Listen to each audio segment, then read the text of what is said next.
30 à 50 000 milliards, le tout sur XRP ou sur notre taxe. On y va. Retrouvez mes projections originales. Mais le marché total représente 1,4 quadrillion de tout ce qui existe déjà. Et si vous commencez à examiner l'une de ces classes d'actifs, elle commence déjà tout à évoluer en chaîne. Et la facilité avec laquelle nous avons vu des gens s'intéresser au fond du marché monétaire, au trésor tokenisé et à ce type d'instruments prenant en charge les pièces stables. Lorsque vous parlez de remplacer les espèces, quand je vois des TC voir un flux clair en euros, vous savez qu'il suffit d'un seul d'entre eux pour passer au numérique nativement et ce sont des milliards d'actifs à eux seuls qui bougent. Vous connaissez donc des dizaines de milliards. Je pense que nous pourrions voir en gardant à l'esprit qu'il s'agit de 1,4 quadrillion. Il s'agit encore d'une infime partie d'un immense marché. Vous connaissez 30 à 50 000 milliards, tous sur XRP ou sur notre taxe. Négocier sur Rotex. Here we go. $50 trillion. 2 years from now, Ripple, Twitter will replay the session. Wow, hein? Graham Rodford, PDG d'Arkex, qui dit que la Bourse mondiale de valeurs numériques prévoit une augmentation stupéfiante du volume des transactions pour XRP sur le XRPL, estimant qu'il pourrait atteindre 30 à 50 000 milliards de dollars. Et il y a un potentiel de 1,4 quadrillion et plus. Je pense que les gens, des fois, ils voient pas comment est-ce qu'il y a de l'argent dans ce monde-là. OK? On parle de quadrillions de dollars. Je sais que c'est pas tout. La blockchain qui s'appelle qui va avoir ça. Mais si on a une infime partie, on va dire 10%. Supposons que vous êtes comme moi, 5 à 10% de cette partie-là, où on y va avec le minimum, là. OK? Très conservateur, qu'est-ce que je dis? 10%. Est-ce que vous imaginez le prix du XRP avec seulement 5 à 10% de tout l'argent qui se transige? L'Équateur, 5 à 10%, c'est beaucoup. Non, c'est pas beaucoup. Okay? C'est très peu. Et je crois qu'on est très bien situé pour avoir une grosse pointe de la tarte. Mais moi, pour moi, une grosse pointe, c'est 10%. L'autre reste, il se partagera avec tous les autres projets qui existent. Okay? On s'entend qu'il y a plein de bons projets. Mais XRP est, selon moi, le meilleur coup que quelqu'un peut faire pour le futur. Okay? Même si je ne suis pas un conseiller financier, il faut savoir lire entre les lignes. À un moment donné, je me répète depuis 3 ans, et je suis sûr et certain que ceux qui sont malins ont acheté des XRP et les gardent précieusement hors ligne. CryptoLi, j'espère que vous allez bien aujourd'hui. Moi, je vais très bien.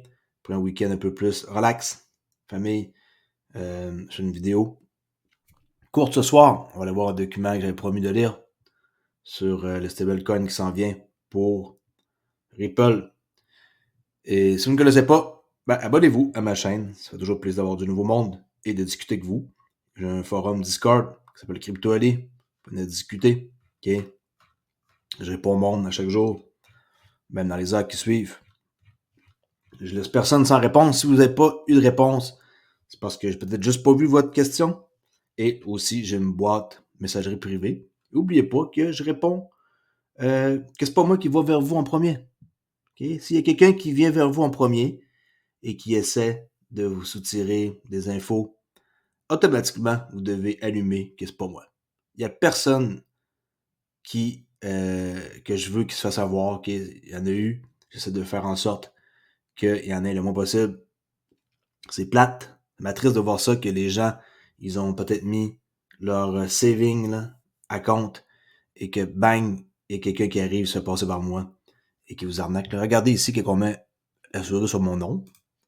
Et ça fait ça. Ça, c'est nouveau. J'ai mis ça. Et membre depuis 17 février 2019. Et le forum CryptoAli, je l'ai mis le 14 avril 2021. Bon. Ça, c'est impossible à faker. Parce que c'est la date que je me suis inscrit. Ça peut être faké, les rôles, mais pas membre. Alright? La meilleure façon, c'est de poser la question ici en s'informant. Général chat, poser une question ici. Et il y a quelqu'un qui va vous dire, c'est pas moi, il y a quelqu'un d'autre. Très important, je prends la peine de le mentionner dès le début de cette vidéo-là. Prix du XRP, 51 centimes 12. On vient d'avoir une nouvelle chandelle sur TradingView Monday. Là, il y en a qui vont dire qu'est-ce que c'est ces flèches-là et tout. Une analyse super simple. Je ne vais pas rentrer en détail. Présentement, je suis neutre. Et si on casse, qu'est-ce qui est là? Ben, on va aller plus bas. Okay? Fait qu'on attend de voir si on va briser le niveau qui est là. Vous pouvez prendre un screenshot, ça ne me dérange pas. Et je fais pas de projection de prix pour le bas, mais on est proche de casser ce niveau-là. Et tout ça, en passant, ça s'apprend sur mon autre chaîne. J'ai une autre chaîne qui s'appelle Trader Olé. Il y a du matériel gratuit ici. J'ai 37 vidéos. J'en ai rajouté d'autres. C'est une question de temps. Et tout s'apprend dans les markets structurés. Ici, les vidéos en bleu, là, comme ça parle, là, bleu ciel. Et si vous avez la peine d'écouter ça, peut-être que vous allez avoir besoin de juste cette page-là et que vous ne voudrez pas faire partie du club Trader Olé qui va vous permettre d'avoir une technique bien spécifique à cette étape qui n'a aucunement rapport avec ça. Mais ça, c'est une version genre accélérée, je pas par la main. Et un paiement par année plutôt. Et vous avez accès à moi et un paquet de trucs. Tout est en ligne sur Oops. Ça ressemble à ça. Le back-office, regardez, sans vouloir trop dévoiler. Okay, tout est là. 60 et quelques leçons, 69. Vous suivez ça et moi, je vous montre comment faire pour accéder à des fonds de 50 000 $ avec une firme. J'ai bien dit 50 000 $. Si vous êtes bon, vous pouvez faire un challenge à 150 000, le maximum. La compagnie offre 50, 100 ou 150. Et par la suite, il y a d'autres possibilités qui existent. Et je suis là pour vous montrer comment faire les shortcuts. Comme on dit, toutes les années que j'ai d'expérience, moi, je suis là pour vous montrer quoi faire et pas quoi faire. Et les questions que vous avez, je vais tout de suite enlever les doutes. Vous n'allez pas rester pendant des mois ou des années dans le doute à savoir comment faire une trade. Et la technique que j'enseigne, oui, elle est simple, mais le reste que c'est vous qui allez appuyer sur le bouton. C'est pas moi qui vais appuyer sur le bouton. Et quand que vous allez être dans une trade, c'est pas moi qui va vous dire « Oh, ok, c'est correct, tu devrais arrêter. » Tout ça, il y a quand même une façon de procéder, mais en même temps, vous devez faire votre part de choses et aller avec ce qui vous ressemble le plus. Il y en a qui veulent rien savoir du trading, il y en a qui aiment ça, il y en a qui s'intéressent, il y en a peut-être qui veulent une introduction. Ben, ça ici, c'est un cours complet. Okay? Complet. 7 étapes complètes. Je sais pas s'il y en a qui réalisent la chance qu'ils ont. Moi, j'avais connu quelqu'un qui fait des vidéos sur YouTube depuis 3 ans et qui offre un cours de trading. Ben, je pense que je pourrais lui faire confiance, non? Sinon, ça se serait assez vite. Si je serais un scammer ou un crosseur ou comme on appelait comme vous voulez. Là, j'ai déjà 2 commentaires ici, en quoi que c'est une bonne formation, très bonne, facile et rapide à comprendre, même pour les débutants. Vraiment bonne explication, surtout beaucoup de détails, bien expliqués. Ça, c'est pas moi qui fais des reviews, là. C'est la compagnie qui accepte. Vous pouvez payer par plusieurs façons. Google Pay, crédit, débit. Vous pouvez payer par crypto avec Coinbase Commerce. Je suis vraiment un endroit. Je suis un endroit où ce que Oops font tout. Tout est là dans le cours que je viens de montrer. Okay, je prends pas plus de votre temps parce que je sais qu'il y en a qui veulent avoir des nouvelles là, sur XRP, mais je prends la peine pareil de vous montrer ça parce que ça peut aider à arrondir vos fins de mois ou carrément changer votre vie, comme que moi j'ai fait. Alright? J'ai pris plus de temps que prévu, mais c'est pas grave.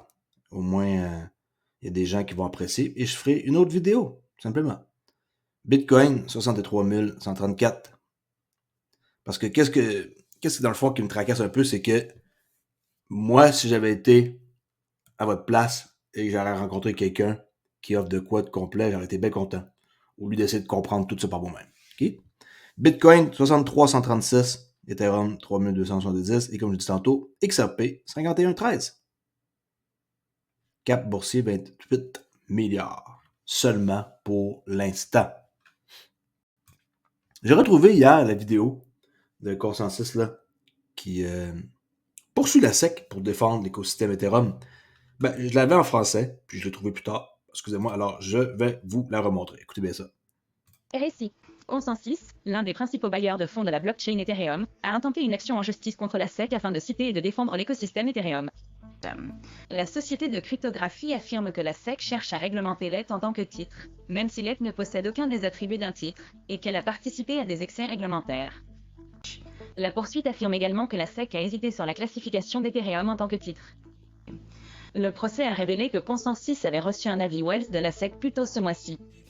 Dans cet avis, l'agence a déclaré qu'elle avait l'intention d'engager des mesures coercitives contre Consensus pour avoir prétendument violé les lois fédérales sur les valeurs mobilières par le biais de ses swaps MetaMask et de ses produits de jalonnement MetaMask. En proposant son logiciel de portefeuille MetaMask, selon le dossier, la SEC estime que Consensus agit en tant que courtier et propose et vend la clé. Le logiciel ne détient pas les actifs des clients et n'effectue pas de transactions. Dans un article de blog publié hier, Joseph Lubin, PDG de Consensus et cofondateur d'Ethereum, a qualifié le procès d'étape importante vers la préservation de l'accès à la blockchain Ethereum. L'agence a refusé de commenter le procès. Bien sûr. Alors ça, c'était l'extrait d'hier, mais en français. Bon, je vais vous parler du sujet que j'ai voulu vous parler hier. Pourquoi Ripple passe enfin au stablecoin, au stade du stablecoin. Vous savez, moi, je suis naturel et des fois, je fais des vidéos, puis finalement, ça bifurque vers d'autres choses. J'aurais pu parler 1 heure de temps sur quelque chose d'autre, mais c'est pas grave. C'est toutes des choses que je peux reparler plus tard, mais là, je vais me contenter de vous montrer au moins cet article-là, que je trouvais très intéressant, et ça va vous faire comprendre plus qu'est-ce qui s'en vient. OK? Alors, c'est parti. Le spécialiste des paiements transfrontaliers affirme qu'un stablecoin est une extension naturelle. Mais où laisse-t-il XRP dans tout ça? 19 avril 2024. Digital Frontier, un nouveau site que j'ai découvert et que je crois que je vais commencer à aller lire. Très bons articles et vraiment écrits de façon professionnelle. Depuis des années, la société de technologie blockchain Ripple travaille avec des institutions dans le but d'améliorer la finance transfrontalière. Il l'a principalement fait avec XRP, la pièce native du XRP Ledger décentralisé. Il y en a encore qui pensent que c'est centralisé. Come on. Okay? Il faut vraiment être à jour là, dans qu'est-ce qu'on lit. Créé, l'XRP Ledger a été créé par 3 personnes. David Schwartz, Jeb McCaleb, qui est pour XLM, maintenant c'est l'art, et Arthur Brito, l'inconnu dans cette histoire-là. Nous, on ne sait pas c'est qui. Et c'est lui qui a dit que le XRP a été conçu pour faire des transactions de haut niveau. Une valeur de 10 000 et plus. Alors, pour faire avoir un token à 10 000, c'était le but. C'était créé pour le but de ça. Et ça, c'était dit il y a longtemps. Ils avaient déjà ça en tête. C'est pas comme moi, on verra si ça marche, puis on ajustera nos affaires. Non, ils ont conçu de quoi? Comme si qu'ils savaient lire pour des années d'avance dans le futur. Et que le XRP va valoir hyper cher. Et là, le monde va nous sortir encore l'histoire du market cap. Là. Cette histoire-là, j'ai entendu trop souvent. Okay? Alors, vantant sa rapidité et son coût faible, son faible coût, Ripple affirme que l'actif est parfaitement adapté au paiement. Mais il y a quelques exceptions. Pour certains des couloirs de paiement de son réseau, Ripple utilise des pièces stables. Les valeurs de ces tokens numériques sont liées à un actif de référence, tel qu'une devise ou un métal, et peuvent présenter des avantages lors des envois entre institutions grâce à leur relative absence de volatilité. Okay? Il n'y a pas de volatilité. Construit avec un modèle commercial centré sur les paiements transfrontaliers, il n'est peut-être pas surprenant que Ripple, l'un des plus anciens noms des crypto-monnaies, ait annoncé plus tôt ce mois-ci qu'il lancerait cette année son propre stablecoin indexé sur le dollar. Stablecoin indexé sur le dollar. Là, allez pas confondre. Ah, mais le US est en train de perdre de valeur, blablabla, BRIC va remplacer le US ne coûtera plus rien, comment il pourrait être indexé? C'est pas comme ça qu'il faut voir ça. C'est une extension naturelle de ce que nous essayons de faire, déclare Eric Van Mittenberg, qui travaille sur les initiatives stratégiques chez Ripple. Les clients avec lesquels nous travaillons ont dit « Pourquoi ne lancez-vous pas un stablecoin? » Okay? C'était déjà en demande. Une période difficile pour les stablecoins. L'année 2022, qu'on se rappelle tous si on était dans la crypto, n'a pas été une bonne année pour les stablecoins. Et 2023 n'a pas été bien meilleur. Lorsque Terra USD a connu un échec cataclysme en mai 2022, cela a poussé le marché du stablecoin vers un avenir incertain.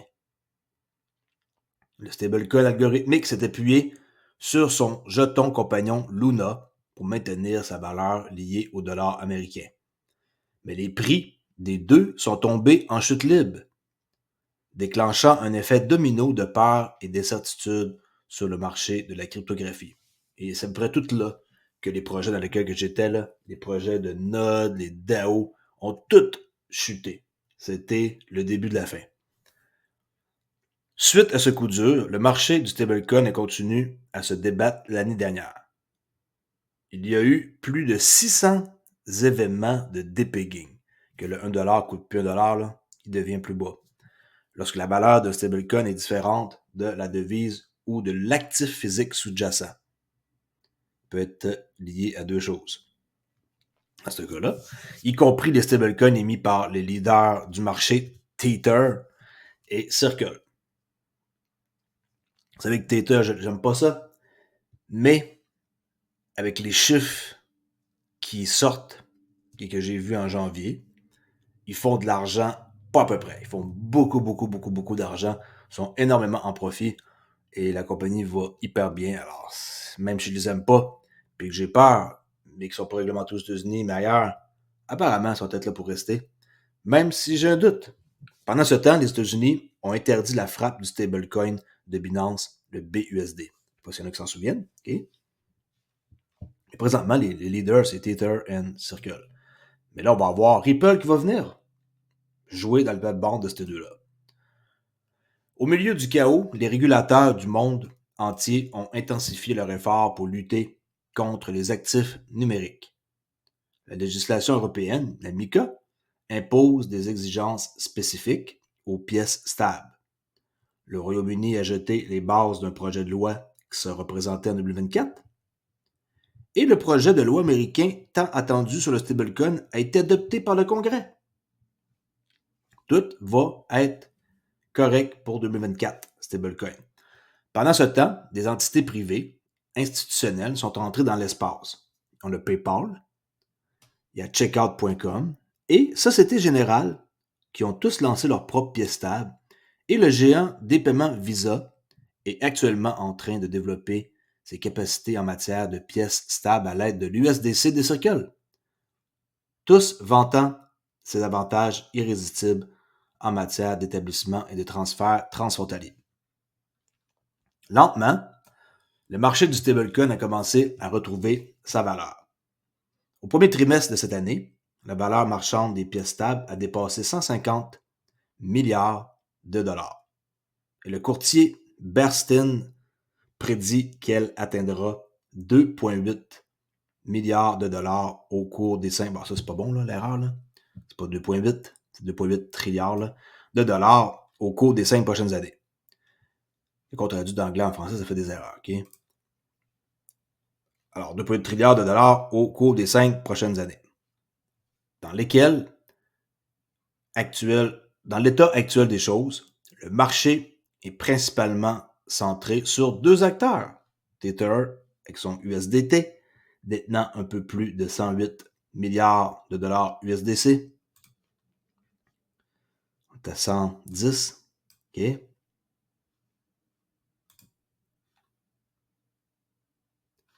Et l'USDC des Circle avec 31 milliards. USDC, 33. OK? L'intégration de l'USDC par Visa ne peut que renforcer cette domination. Il devrait augmenter beaucoup plus que ça. J'ai beaucoup plus confiance en leurs projets, étant donné qu'ils sont réglementés. Le gâteau devient de plus en plus gros. Van Miltenberg de Ripple affirme qu'à mesure que la valeur globale du marché augmente, de plus en plus de nouveaux entrants pourront prendre leur part dans l'action. Et Ripple ont attendu et attendent toujours Mais quand il décolle de quoi, habituellement, c'est parce que ça a été réfléchi, ça fait longtemps. Il y a beaucoup de feedback des institutions financières. Le gâteau va croître de façon spectaculaire. Et nous sommes un acteur très crédible et responsable avec un historique de performance, dit-il, expliquant qu'il y a beaucoup de valeur sur laquelle Ripple veut capitaliser. Nous travaillons depuis longtemps que Tether... Attendez. Nous travaillons depuis plus longtemps... OK, je répète encore. Nous travaillons depuis plus longtemps que Tether ou Circle sur des solutions financières avec de véritables institutions financières. Ils ont une solution pour les institutions financières et ils travaillent depuis longtemps, contrairement à Tether et Circle. Le nom, Ripple, il est connu. C'est pas un truc nouveau. C'est la plus vieille, on pourrait dire, compagnie qui existe dans le domaine. Il explique que l'introduction de nouveaux stablecoins provenant d'institutions crédibles, comme Ripple et PayPal, sera bénéfique pour la croissance du marché des stablecoins et augmentera l'adoption. C'est l'utilité réelle qui va nous faire passer au niveau supérieur. Dit-il, une fois lancé, au lieu d'utiliser d'autres pièces stables, la société utilisera les siennes. Regardez ce qu'il vient de dire ici. Au lieu d'utiliser d'autres pièces stables, la société utilisera les siennes. Vous savez que Ripple utilise Tether pour faire leurs transactions. J'espère que vous n'aurez pas ça. Alors, au lieu d'utiliser les autres, ils vont utiliser les leurs. Jouer des deux côtés. En plus de son travail visant à aider les institutions à déplacer leur argent, Ripple a également collaboré avec des organismes gouvernementaux dans l'exploitation des monnaies numériques des banques centrales, CBDC. J'augmente un peu mon débit, parce que la vidéo commence à être longue. En mai 2023, la société a lancé une plateforme pour aider les gouvernements et les institutions à produire et à gérer leurs propres CBDC et pièces stables. Van Mittenberg explique que pour les institutions, une CBDC peut améliorer la facilité de transfert d'argent. Ce serait beaucoup plus facile à gérer. Dit-il, il y a moins de joueurs. Ils sont facilement identifiables. Ils sont déjà suivis de manière très claire par les gouvernements. Même si la création de pièces stables émises par le secteur privé était rapide, l'avenir des CBDC est moins clair. Les deux types d'actifs, bien que fondamentalement différents dans la mesure où l'un est soutenu par une banque centrale, ont été liés en raison de leur association avec une monnaie fiduciaire comme le dollar américain et l'utilisation de la technologie des registres distribués, DLT. Dans de nombreux domaines, l'exploration des CBDC en est encore à ses balbutiements, et même Van Mittenberg de Ripple affirme qu'une large adoption est bien réussie. C'est une question de fin de décennie. C'est une chose complexe, fin de décennie, d'ici 2030, dit-il. J'ai juste un gros point d'interrogation quant à savoir exactement à quoi ressemble une véritable CBDC souveraine. Il reste encore beaucoup à voir sur la façon dont se déroule l'histoire de la CBDC. Les CBDC sont en proie à une controverse autour de la confidentialité et certains États américains ont déjà lancé une interdiction. Ils ont déjà déclaré en quoi qu'ils ne veulent rien savoir. On va voir, il n'y a rien dessus encore. Alors que Ripple contribue au programme CBDC, le lancement d'un stablecoin peut se présenter comme une solution plus simple, plus tangible et immédiate pour améliorer la gestion des paiements institutionnels. Est-ce qu'on va avoir juste un stablecoin et que les CBDC ne verront pas le jour? Je pense pas. La question XRP, la fameuse question que le monde se pense, à quoi il va servir maintenant? Le lancement imminent du stablecoin Ripple a cependant semé le doute sur l'avenir du XRP. S'il n'est plus largement utilisé par Ripple pour les transferts transfrontaliers, on craint que la valeur de l'actif numérique ne baisse. Mais Van Mittenberg dit que Ripple prévoit de lancer le stablecoin sur le même XRP Ledger, ce qui sera finalement bon pour l'écosystème. Il explique que l'introduction de pièces stables dans d'autres blockchains comme Polygon dans le passé a augmenté le niveau de valeur totale verrouillé sur la chaîne, améliorant ainsi la confiance dans la blockchain. Ces pièces stables constituent une rampe d'accès peut accéder, on peut en introduire et on peut aussi en sortir. Dans notre compte de banque, par exemple. Alors, une rampe d'accès et de sortie continue importante dans le système. C'est une sorte de marée montante. Ça soulève tous les bateaux. L'introduction de pièces stables de haute qualité dans l'écosystème XRPL sera bonne pour cette communauté et sera également bonne pour XRP. Article qui a été fait le 19 avril pour clarifier aussi les origines du XRP.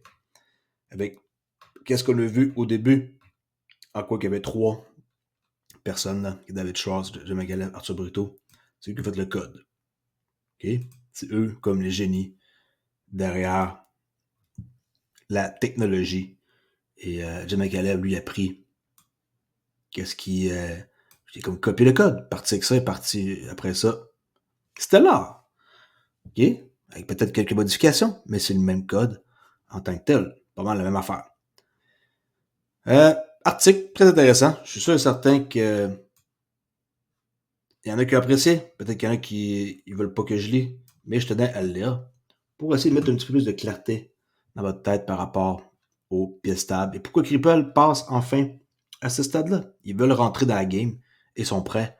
Et ils ont l'expérience pour amener leur stablecoin, je crois, dans des positions 2-3 ici. Surtout par ici, là, je pense qu'ils vont être capables d'aller concurrencer avec Tether assez facilement. Je parlerai des autres affaires dans une autre vidéo, parce que là, on est rendu à 26 minutes, c'est déjà trop long.